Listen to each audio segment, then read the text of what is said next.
when you're just starting out and you're just one person, and I've been there several times in several businesses, it's about making sure you are connecting with the right people, that those people really understand and appreciate your artwork. So obviously it's the audience.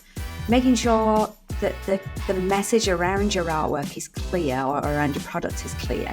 Then once you know that what you're doing is resonating, then yes, absolutely. Then put a little bit of budget behind it and it can help massively. Hi, Philip here. Welcome back to Careers 2.0.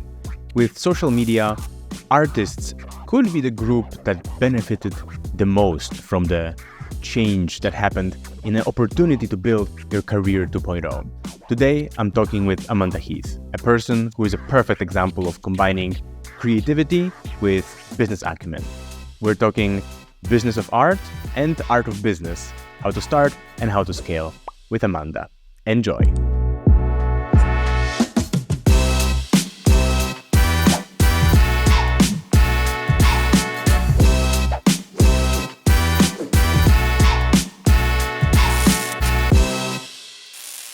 I want to start with a little quote of yours in one of the videos that you made that I really, really agree with, which is that a lot of people trying to sell art, but not only art, are running around like headless chickens. Yes. And that's exactly what I see happening all the time to most of the people who try to do something like that, who try to make a living from their knowledge and art online. And I wonder, what makes you different? What do you have that most people don't? And so that makes them unable to make a living or a life, as you would say, selling their art. Really good point. I think it's really important to kind of design the life we want and know that it's achievable. So in terms of possibly what makes me different is I have a very solid business background. I've built 3 multiple 6-figure businesses from scratch. So a lot of experience there, but I'm really, really passionate about art and about artists and about dispelling the entire kind of starving artist myth. And the fact that, in days gone by, artists had to rely on galleries to sell. They had to wait to be discovered to sell, but things have changed massively, in the age of the internet, and now we can access a global audience. So instead of just putting our art out there and hoping that it sells and following all the latest trends and, gimmicks and things, which really isn't a strategy, we can formulate a very precise action plan that gets your work out there in front of thousands of the right buyers and has them purchasing. So we can have more independence as artists, more creative freedom, because obviously sometimes working with galleries can be a little restrictive. Amanda. And ultimately more profit, because that's what we want. It's the same as any other job. There is no reason artists cannot sell as much or more product as anybody else. And I use the word product as in art. I know people sometimes don't like that, but we are creating a product. So marketed in the right way, there are no limits to an art business. You mentioned your background in business building, and I see this all the time, that people who are successful at any sort of online sales and online business have this sort of business acumen that they fall back, regardless of whether they sell art or information or physical products, if they have business approach to whatever they are doing rather than just creative and just artistic approach, that it usually works better. Can you maybe narrow down the skills or the knowledge that is absolutely necessary and crucial that you have learned previously, that you took with you to the artist part of your business, that without which that would not be possible? Oh, that's a really good question. So there are a lot of similarities between the 3 businesses I've had, but there are also some differences with the art business. In terms of the transferable skills, it is having a good commercial eye to know what is going to work, being able to understand market demand, being able to understand what your customers are looking for, being able to understand what your art or whatever you create will bring in terms of value to your customers, and then being able to clearly articulate that. Because I think a lot of artists, we get so engrossed in the creative process and what we're making that we kind of almost separate ourselves from the buyers and think that they should just get it. But I think, especially in the early days, it's up to us to articulate just what our art is about, what it's inspired by, how it can move people. And then it helps them form that emotional connection with the work. So, yeah, I think the difference between an art business is with a traditional business, you start with the demand. So, what are customers looking for? And then you create something to fulfill that. With artists, it's very, very different. And it has to be, in my opinion. And that is, you start with the work that just bubbles up inside you. It just has to come out. It's like an itch you have to scratch. And you're super passionate about it. And therefore, when you're passionate and excited and driven, not only does it keep you going, but your audience and the buyers can feel that, and the right people connect with it as well. Otherwise, it's just a recipe for burnout. If we try to create art that's literally just for sale, then, we get tired and we may as well just take any other job. This is fascinating what you mentioned, which is basically building value of something from the ground up. And I think for art and knowledge, I think those are the two things that have the incredibly arbitrary value. So my question is, how do you increase or build value of something like that to make it into a very valuable product? Yeah. So it's obviously value can be taken in different ways. It can be monetary value, or it can be value in terms of the impact it has on somebody. There are two sides to my business. I'm really fortunate, and I've built it that way because I absolutely love business, and I love the challenge it brings, and I love teaching artists about it and helping them demystify what it's about. But I also love the creative process. So in terms of, increasing the value in a knowledge-based business, it's really about being able to help somebody get from A to B. So where are they currently? Where do they want to be? And how are you going to help them in the fastest, simplest, easiest, most enjoyable way possible, so that they see you as the kind of go-to, no-brainer expert? And in terms of creative value, I honestly think that's a process of just continual improvement, putting your heart and soul into whatever you create, which I don't think most artists can help. It's just inherent. And continuing to refine it, to tweak it, to improve it. Listen to feedback, but also just keep showing up daily, doing the practice. In the knowledge part of your business, do you see creativity as something important? I mean, you write a lot of copy, you create Instagram videos. There is creativity inherently there, but I wonder how important the creative part is in the sales part of the knowledge business, rather than just doing what works and repeating the same things over and over. Brilliant question, because a lot of artists think, oh, I'm not a business person. I don't do strategy or things like that. I'm creative. And they feel like it's a completely different mindset. But I disagree. I actually think creatives are some of the best people to be in business, because they think laterally and they think outside the box. So instead of just following a strategy, they bring two extra skill sets to it. And that's intuition, very intuitive, very emotional, very sensitive. So what feels good? Does it feel aligned? But also that ability to think, okay, well, this is the traditional way of doing something. How perhaps might I do it differently? And there is no better person in terms of alignment for that than a creative, in my opinion. Absolutely. But using another quote of yours, you said, and it's not some quote that is specifically attributed to you. I think a lot of experts like yourself repeated, because that's true, that selling, a lot of it is a numbers game, right? You have to put your things in front of as many people as possible. So how do you even start getting there? How do you put your creation in front of enough people to get results? Yeah, again, fantastic question. And it is a numbers game, but it's not a boring numbers game. It is a really exciting numbers game, because when you realize that, let's say, and I'm going to use kind of arbitrary figures, when you get your work in front of 100 people, say 20 to 30% of them are going to come onto your email list, and then say 2% of them are going to buy, then and that happens consistently, you can go, well, hang on a minute, what if I go to 1,000 people? And that 2% changes from 2 people, and it magnifies massively. So, and then you can scale it exponentially. So numbers, once you get the starting point sorted, and for me, it's always about testing things organically. So I think, okay, I have, let's call it a pipeline or a funnel. I want to get my product in front of somebody. And so I show it to an audience. A certain percentage of that audience are going to either sign up to my email list or the trial or, a print, whatever it is that I'm kind of putting out there.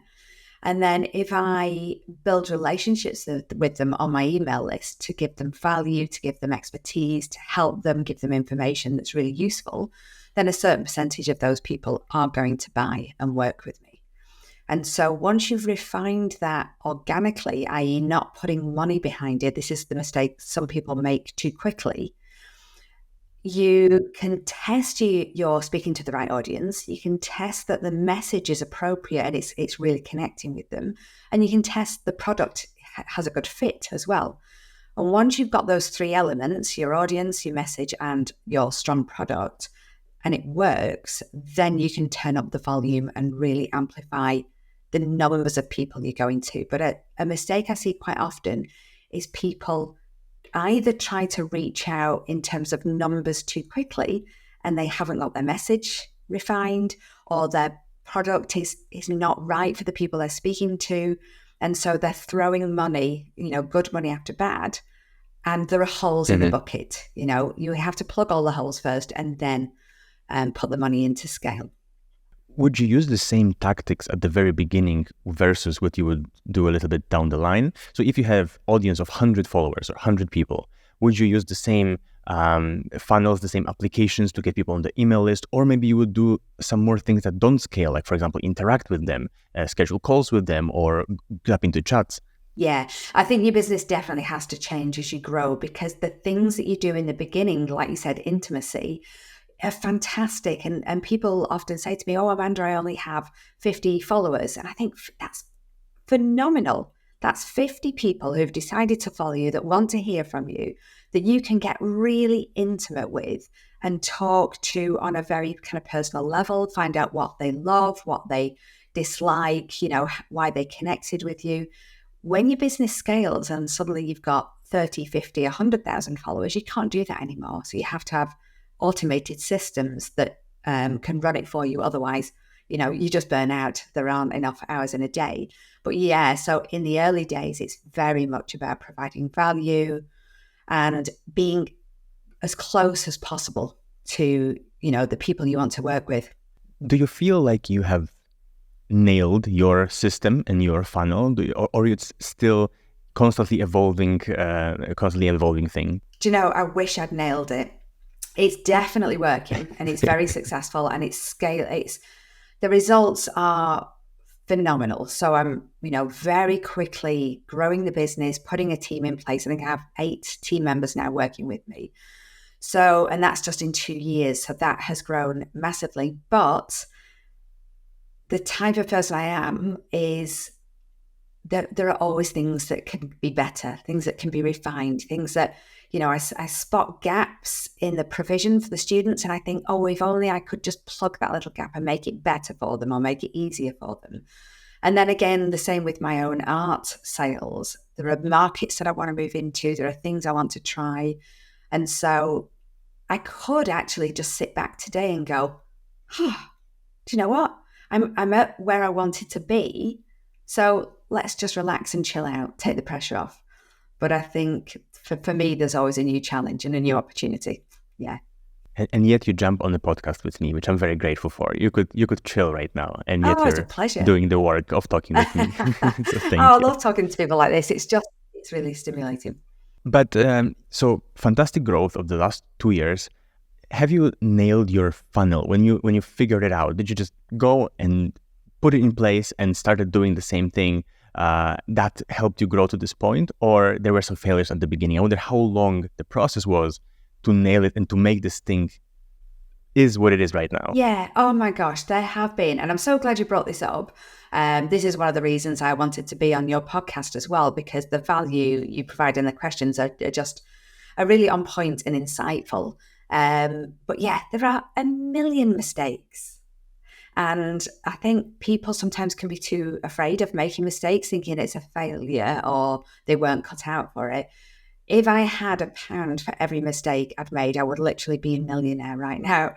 But yeah, I think it's the same basic funnel that I started with, and I've just refined it and improved it and tested it and tweaked it. But also, what happens in business, as you know, is that things work for a little while and then they stop working because everybody then starts to do something similar. So you have to innovate. Again, that's where creativity comes in. Okay, what can I do that's different to what everybody else is doing at the minute? What's going to make me stand out? So it would be lovely to think we built a funnel or we built a process for selling art. I've just worked on another one on the art side of my business with phenomenal results, but that I know that will only work for a certain length of time. And then I'll have to change it, swap it out for something else.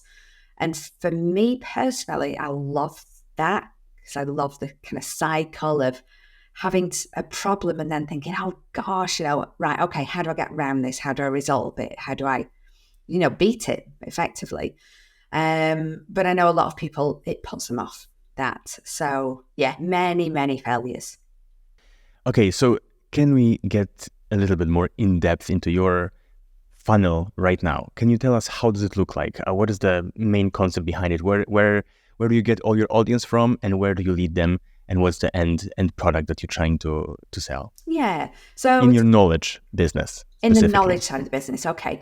So, without giving away trade secrets, basically, as I was describing to you, I start off with something that I know my audience need. For example, the artists that I work with are fantastic at creating art, but a lot of them have absolutely no idea how to market it and how to make it a consistent income. So if I can break that down and provide value for them, then that is a viable product. So I would start off, or I do start off with kind of a taster of my knowledge. And one of those is a little lead magnet that is 12 ways that you can make money from your art. So just to give some ideas. People download that, they come onto my mailing list, and I then hopefully provide lots more value to them. Now, depending on what stage of their journey they're at, I have 4 different products that can help them. There's an ebook, which is right at the beginning, people wanting an overview or self-starters that don't need support. There's an Instagram workshop to, how to sell your art on Instagram. For those people that perhaps aren't making sales yet, want to dip the toe into it, but don't want the commitment of building a website and funnels and all those things. Then the next product is a 6-month mentorship and online course, which is a signature program. And that helps artists who are very serious and passionate about turning it into a full-time income, completely everything step by step. And I'm just literally about to, in the next week or two, introduce a program for artists to help them scale. So artists that are working with galleries or third-party sites, or their sales are a little bit inconsistent and they want more independence and more profit, I teach them how to go from ad hoc sales here and there to consistent kind of 5K plus months. Yeah, so it's kind of about meeting people on their journey. So in that nurture sequence with the emails, just letting people know how I can help them if they want my help, and also providing free value to them if they're not in a position to take that help yet, or they just don't want to. So, and then obviously a certain percentage of the people coming through that pipeline will buy. So I have different income streams in that business. Some of them are very passive, which is important as well. It's one of the methods I teach, and some of them are much more in-depth and active. I have so many follow-up questions that I'll definitely forget about some. So let's start with the most important one, which is email list. You talk about it a lot, and a lot of successful entrepreneurs do as well. I wonder how many, maybe percentage-wise, how much sales happen through the email and thanks to the lead magnet that drives people to subscribe versus direct sales, let's say, from your Linktree list of products? Do you know, it's a really great question. I think it's very much an ecosystem. And as you get further down that ecosystem, having something called omnipresence is really important. So people kind of seeing you everywhere, whether that might be on a podcast or on Instagram or on YouTube or email. But at first, obviously, you can't do that. So I definitely know the value in an email list. Even right in the early days, if you only have 3 people on your email list, treat those 3 people like gold. Tell them what they, are looking for in terms of information, give them help, give them advice, guide them, that kind of thing. But it's interesting because sometimes I have a little dip in my consistency with emailing and posting because, other things are going on in the background. And I think, sales have kind of just taken a little dip. And I think it's because I'm not in front of people. I'm not emailing them. I'm not posting on Instagram or wherever it may be. And therefore, it's just taking a little dip. And as soon as I get back in touch and do a post or reach out by email, then the sales automatically come back in again. There's a period, I think, in the beginning with every business where you feel like you're talking to no one. You're posting on socials, you're sending your emails, nobody's responding, you're getting maybe 1 like from your grandma or your mum. And it's like, what am I doing? Nobody wants to hear from me. But the important thing is to push through that and just keep doing it anyway. But in answer to your question, for me now, I have systems in place that help me reach people on socials. So I don't have to spend 24/7 on there anymore. A lot of it's automated, which frees up a lot of time. And that's what I teach other people to do as well. But it is, in the early days, it's very much about being in front of people, being intimate and being there. But I think as you progress, then a lot of sales can come from either your email list or your socials. I think most people, the sales come from my emails or having conversations with me. But the social media, etc., is kind of the first point of contact, is the colder end of the pipeline. And then once they have a conversation with me or they receive emails or anything, they become what we call in digital marketing warmer, i.e. they know you a bit more, they trust that you are authentic, that you know what you're talking about. And they're a bit more connected, involved.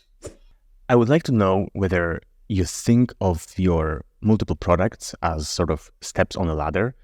So from free product to a $27 product to a $97 product to a multi-$1,000 product, or you give people choice. Once you're in front of them or they are on your email list, you tell them, here's option A, here's option B, here's option C.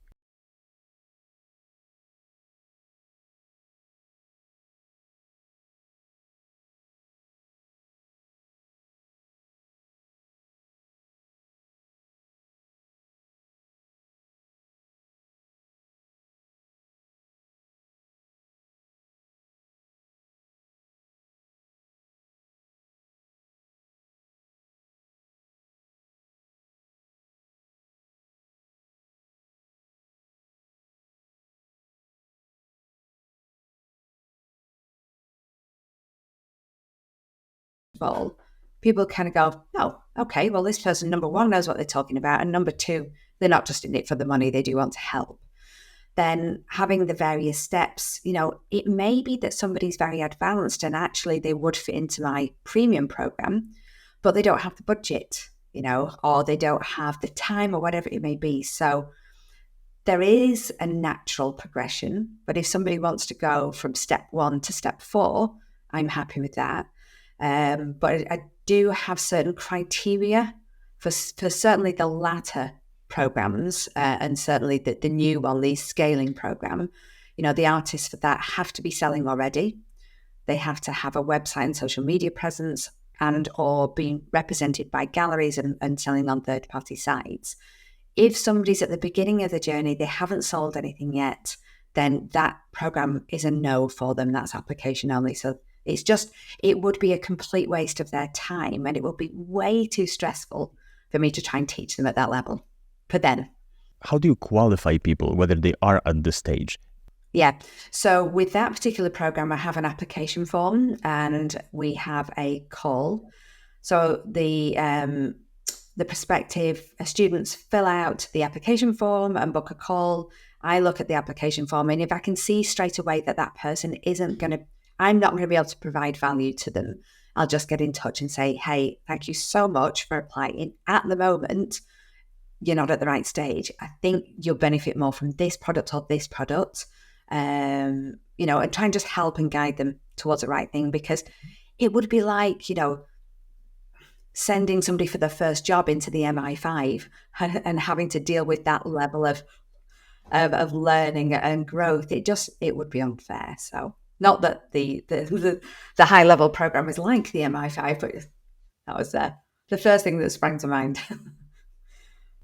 Okay, I will definitely remember that your program is basically getting into MI5. That's a fantastic snippet that I will definitely use. Oh, that sounds dreadful, doesn't it? Yeah. No, that sounds mysterious and exciting. Absolutely. Okay, I need to go back to something that you said that I think is really, really important. You said, now I have systems in place that my social media work is largely automated. Please tell us about those systems and how you maybe got from doing everything probably yourself and spending a lot of time to automating this process. Because I have to say, I noticed your social media that is, it looks like a cookie cutter system. You have B-rolls, you have a little bit of your own talking head type of videos, but it does seem like you're the type of person that batches content, spends one day creating, and then you have it for a month. Am I right or am I wrong? Oh, do you know what? I wish. I go through various things and I keep trying to find different systems. And the truth is, I'm not massively keen on social media as a whole, especially as a creative. I think it has amazing benefits because it allows us to reach enormous audiences at very little, if not no cost. Whereas in the olden days, I make myself sound ancient now, we had to put an advert in a magazine. It was £750 for a quarter of a page, and you just hoped that your buyers saw it, which is very expensive, very inefficient. Whereas social media now is phenomenally efficient and easy to use. So that side of it is brilliant, but I just don't like the side of it where we have to dance to the algorithm and fit in with the latest trends and what makes you visible, because I'm all about control in my business and helping the artists get control of their business. And sometimes it feels like as creatives, we're trying to do everything to please Instagram or Facebook or YouTube. And actually, it's like, hang on a minute, who's in charge of my business? So I try to come up with systems that, yes, you're right, I do batch video content sometimes and I repurpose. So one example of that is to create a video, and then from that video, and by the way, don't be put off with this if you're just starting, this evolved. From that video, I will then get the transcript from it and turn it into a blog post. I'll get little snippets from the video and maybe turn it into a short for YouTube or TikTok or Instagram, and then I'll post a link to the video and to the blog to my newsletter list, so it gets repurposed rather than just being one video.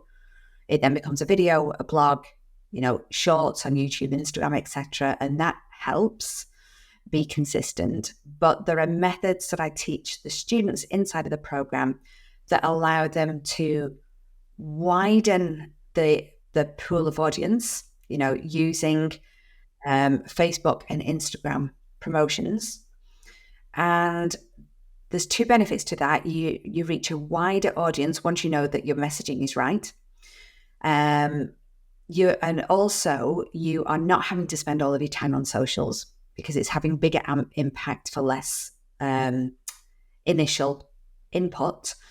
And also you're building a pool, which is really important, of prospective customers, because anybody who engages with your account on Instagram or Facebook or wherever it may be is classed as an engager. So then when you have something to sell, you can then go to Facebook or Instagram and say, hey, would you mind showing this product to anybody that's engaged with my account in the last 365 days? And you have what's called, obviously, a warm audience rather than a cold.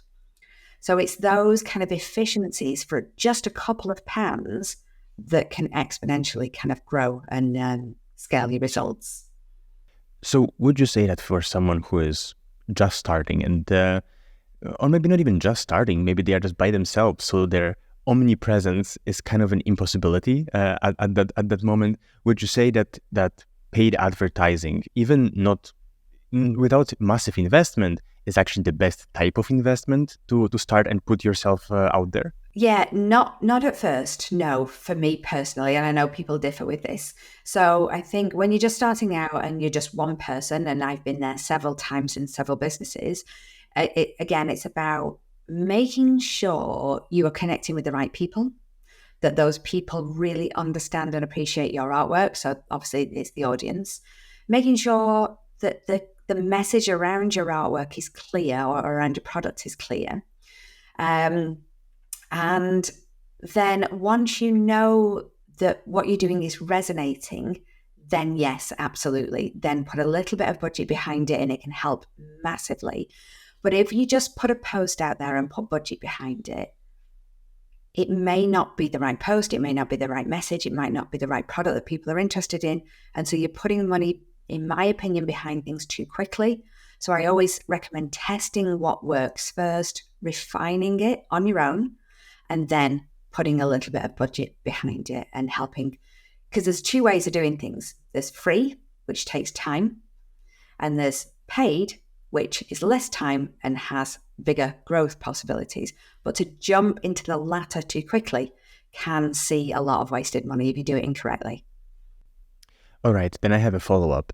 How do we make sure that the messaging is right? Taking into account that, let's say that we're doing the content and we're trying to see what works, but the feedback that we are getting may sometimes be misleading. Like, we are at the stage that we are dancing to the algorithm song a little bit. How to make sure that we're actually dancing to the right audience, to the people that have money and are willing to buy, rather than just algorithms that show us and we have maybe a lot of likes and a lot of views, but nothing will come out of it? Yeah, that is a brilliant question. So I think a lot of what I see artists do mistakenly in the early days, and I definitely did the same, is making it all about them and the process. And whilst there has to be a lot of that in there, if you are selling artwork, and what I see a lot of artists do is they describe the features of the piece. So they'll say what size it is, what medium it is, and then say, DM me if interested. There is zero emotional connection there, and there's zero benefit. So it's leading with the features instead of the benefit, which we've heard a lot in business in general as well. So if I talk about a piece and I say it's 18 by 24, it's mixed media on canvas, DM me if interested. Would you want to buy that piece? Not really. No, Nope. It doesn't really compel you. Whereas if you talk to an audience of ocean lovers and you talk about the inspiration behind the piece and the quiet and the freedom and the exhilaration you feel when you're in the ocean, and how all the worries of the world disappear as you're floating on your back, and all of those kind of things, you're actually helping put people into a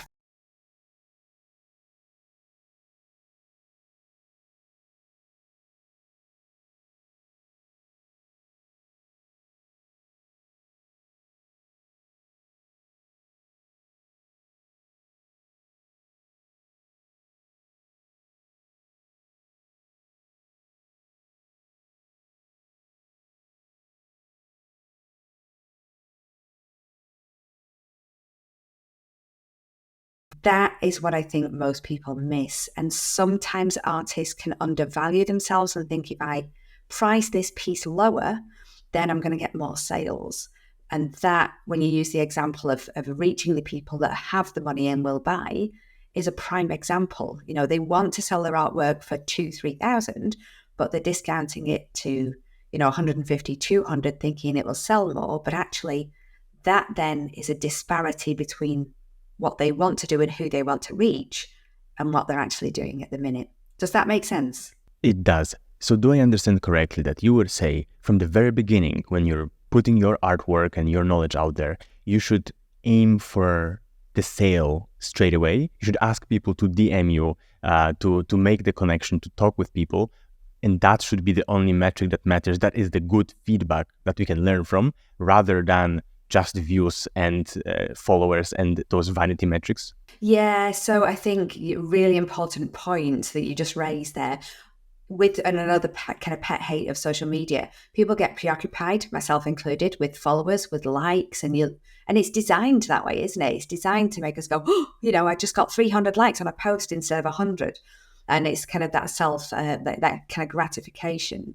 But there are way more meaningful things that result in a lot more sales, and that is the depth of connection you have with a smaller number of followers, rather than having a higher level of followers with tons of likes, but they're quite superficial and not really your ideal customers. I've seen many artists have 300 followers and make a full-time income because they really understand their customers. They really understand the benefit in what they create, and they can articulate it. And I've seen other artists out there with, that approach me with 50,000 followers saying, Amanda, can you help me? I've got all these followers, I've got all these interaction, but I don't have any sales. And so, yeah, it's definitely for me, and it's so much more rewarding having a deep and meaningful and impactful conversation with 3 people than it is having, emoji type conversations with 150 people. I think especially... Yes, emoji type conversations. Yeah, especially as artists, because I like this comparison. We're sensitive, aren't we? Which can be good and bad, and we're real empaths a lot of the time. So the depth of those connections is way more important than volume. Okay, but let's then switch our attention a little bit to volume. So once you're established and you get the right signals, then you can scale, then you can grow. And I know yourself, you do it very successfully with ads. I want to maybe go through a little bit of a ads or ad buying journey. What stage do you think is the right stage to start, and how much do you think is the right amount to invest at the very beginning for scaling your content, versus where can it grow? Can it grow infinitely? How high can it go to actually bring results? So my sales they used to come in primarily from ads. I'm going to backtrack slightly. In the very beginning, it was organic. And then I started to do ads, and it grew exponentially with the ads. And then now, because of the omnipresence and having, the luxury of a team, a lot of my sales now come in organically through word of mouth. And it's just underpinned with the ads, which is a great position to be in. But going back to your question about ads and when it's the right time and what investment, it really is a little bit different for everybody. So I'm going to give a general answer here. There are some artists I see and I think, gosh, if you do ads tomorrow, you will fly. And there are other artists I think, okay, we need to step tentatively into ads because your audience isn't as clear. So you can, I always begin with testing audiences, first of all. It's much cheaper to test audiences and to do that approach, and then test your kind of copy and your offer. Because if you test the copy and offer, it's a lot more expensive. And if you're reaching out to the wrong audience, it's very expensive. So to test audiences, you can do it for as little as £3 a day. And you can have that running for 5-10 days and get quite a bit of information from that. If you wanted to do a quick test on audience, then, £10 a day for 5 days would certainly give you a lot of information. And then you choose the best performing audiences and run your copy test, your offer, whatever it is that you're putting out there, to those audiences. And it's then a constant kind of game of refining. Why did that work? Why didn't that work? Okay, let's switch this one off. Let's switch that one on. Let's try this one to a different audience. How does it, impact? So in terms of time, as I mentioned earlier, I definitely wouldn't start ads until you have a strong product. What you're creating is good. It's well executed, and it's you demonstrate a lot of care and passion in it. And also you have a very clear message, because incredible the number of artists and business owners out there who can't really, express what is unique and valuable about what they offer. And that is critical. You have to be able to express that first. And then when you've tested it organically and it works, then definitely time for ads. Fascinating things you're telling us. And I wonder about the audience testing specifically. How do you do it, and what kind of information do you go after when you're testing audiences? Is it click-throughs to your website? Is it purchases directly? What is the information that you're looking for to know whether the audience is right? So you can test a variety of audiences. So let's use the example of somebody who creates seascapes again, just because it's at the forefront of my mind. You can, the limits to what you can do when you start running ads are endless. So you can create an audience based on people that have visited your website. You can create an audience based on your email list. You can create an audience of people who look like them, i.e. they act like them, because as we know, good or bad, Facebook has a lot of data on every single one of us. So you can go out with a list of, say, 1,000 and say, Facebook, could you find me another, however many people that have the same attributes and hobbies and skills and whatever as this group? And you can say, yeah, how many are there? And it will say, well, do you want 500,000? Do you want 3 million? Do you want 10 million? And it's incredibly accurate. So you can do it like that. Those are lookalike audiences, or you can say anybody that's engaged with my Instagram or Facebook in the last 30 days or 6 months. Or you can do an interest-based audience and say, show my thing to anybody that loves the ocean or, is a member of this ocean group or whatever. That's where we need to do a lot of work on who our buyer is. Now, it's really important to clarify that we are not creating artwork for a buyer. That is really important. What we're doing is we're creating the artwork. We're digging very deep into our why and what it's about and what it's inspired by, what we're passionate about. And then we're connecting that with the person on the viewing side, what they're receiving, what they're passionate, etc. And then we're doing a kind of analysis into that type of person to say, where do they hang out? What do they love? And Facebook or Instagram, please can you go and find me 500,000 people with those attributes? Where else can you ask anything or anyone to give me 500,000 people, please, with this specific attribute? This is once in a lifetime. As much as we have a love-hate relationship with Facebook, as a business owner, if we're really providing value to people and they're interested in what we have, then it's just phenomenal. Like I said, going back to the days where you had to put a quarter advert in a magazine and spend 10 times the amount, so £750, and that was back in 2005. If I spent the equivalent of that on Facebook ads today, that would potentially bring me in £30,000 worth of sales easily. Wow. Yeah. That's a quite an amazing return on investment. Let's hope we can all get there one day. And now let's finish it up with my favorite segment of every show, which is the quick fire round. If you don't mind, few quick questions and quick answers from you. Oh, that wasn't quick fire. that was, we were going really slow. You've asked some amazing questions. Have a think, but try to give me a short answer, please. I would appreciate it. All right. I think I know the answer to the first one, but are you a team player or lone wolf? Both. I am a lone wolf initially, but I love being inspired by other people around me. Take risks or carefully calculate? Oh, carefully calculated risks. That's such a cop-out answer. Mobile or desktop? Desktop. Who inspires you most? Oh, wow. Not one person specifically, but people with courage, people that step into something that frightens them and does it anyway. What profession, other than your own, would you like to attempt? Do you know, I'm kind of doing my dream profession now. If anything else, it would probably be design, house and interior design.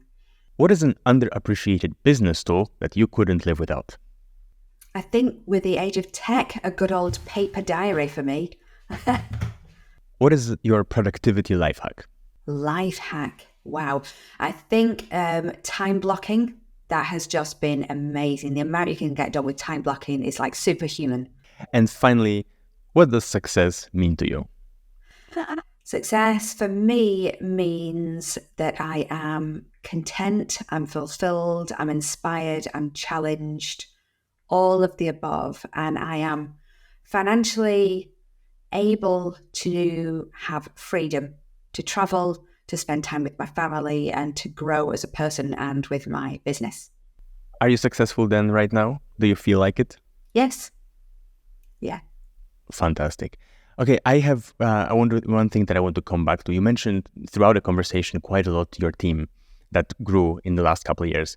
I would like to ask you, how do they help? What kind of tasks did you outsource, and why those tasks and not other ones? Yeah, fantastic. So, I'm trying to remember the first. I think the first hire was somebody to help me with social media for obvious reasons. It was not my zone of genius, something I don't enjoy per se. So I was like, this is what I'm here to say. This is what I want it to look and feel like. Please, I'm going to create the content. Please, can you create the graphics and the wording and the hashtag research, all of that thing, and then actually put it out there and post it, because it was just taking too long. So social media manager, who was next?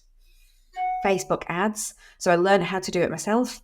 Had a reasonable amount of success with it, and that's important for me to understand things first, and then I handed that over to somebody else, because again, it's time consuming and not my zone of genius ultimately. So social media, Facebook ads, and then I probably took on a kind of admin assistant, a VA type person, to help me kind of manage the day-to-day things again that were repetitive and taking time. And then as the business grew, I took on obviously a bookkeeper to do all my financials, an accountancy firm that helped me with investments and things like that, and tax efficiencies. And then 2 student ambassadors inside the program to help me serve the students as best as possible, so they're always getting help and they don't have to wait for very long. And then somebody to help me with Pinterest pinning. I've just taken on, it's great. She does the blogs and the pins, etc. She's phenomenal. Then I've just taken on a YouTube expert to help with that. And I've finally, the last hire is now client success and operations manager. So she is my kind of right-hand person now. Amazing. I think we could dissect your omnipresence endlessly, and I would like to go through Pinterest and blogs and YouTube and everything. But I think our block in your time blocked schedule is running out. So I'm going to let you go, and I'm going to thank you so much for the time you spent with me and the value that you gave us. Thank you so much. Oh, thank you for having me. It's been an absolute pleasure. And your questions were brilliant. They were deep. They were really kind of challenging, but it's been a great conversation. Thank you for having me. Thank you for saying that. Means a lot. Thanks a lot, and have a great day. Bye. Thanks. You too. Bye-bye. Thank you for listening. And remember, less emoji conversations. This was definitely not one of them. Wouldn't you say? See you in the next one.